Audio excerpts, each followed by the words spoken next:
Hi guys! Good afternoon. Dumating na pala yung deliver ko sa Shopee. Shoe Shine Wipes. 80 counts. Sa halagang 22 pesos.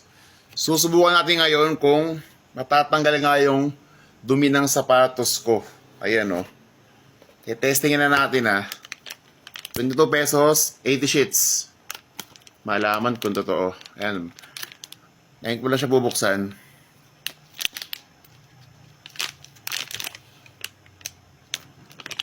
Oops. Tanggalin. Amin ko muna.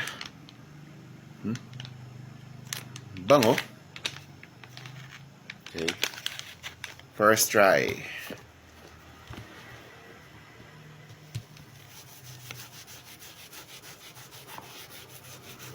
Lah.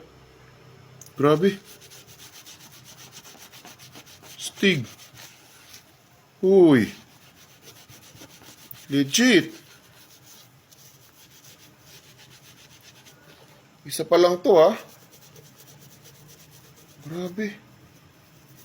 Pero biro guys, natanggal nga siya.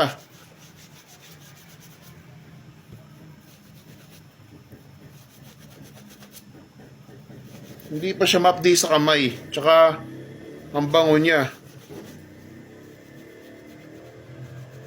Ewan ko lang kung toxic to. Para mas safe, ilayo nyo na lang sa mga bata. Para, siyempre, mga bata, kung ano sinusubo.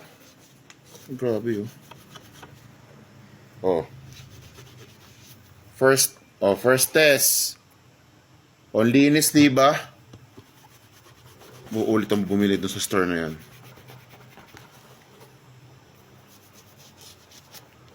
Bukaan ulit sapatos, ah. Grabe, sulit, ah. Di na ako tatamarin maglinis ng sapatos dahil sa na-discover ko na to. Just 22 pesos, 80 sheets. Siguro lahat ng sapatos ito malilinis ko.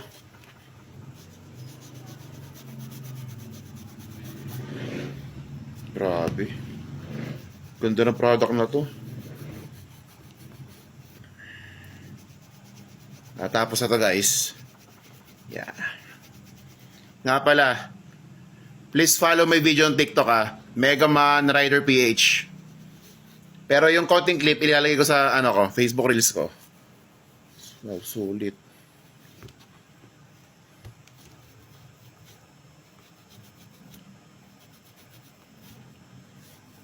See? Oh? Guys. Pero biro, malinis. Oh, isa pa. May konting bahid pa. Di lang to basta hindi siya nakatanggal ng sabon eh. Mga konting dilaw.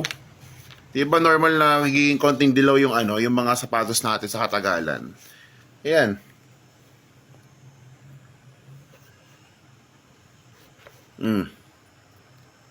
Yan, oh. Diba? O, gusto yung patiswelas. O, patiswelas. O, swelas. See? Parang brand new ulit. Order na siya Shopee. Shoe Shine Wipes. Grabe, powerful formula daw. Di siya makdi sa kamay. Sige gamitin. Ang bango pa. Grabe. Nice. Thank you guys. Please follow my TikTok and Facebook page, RC Cedro. My YouTube, sesing videos. Thank you for watching guys.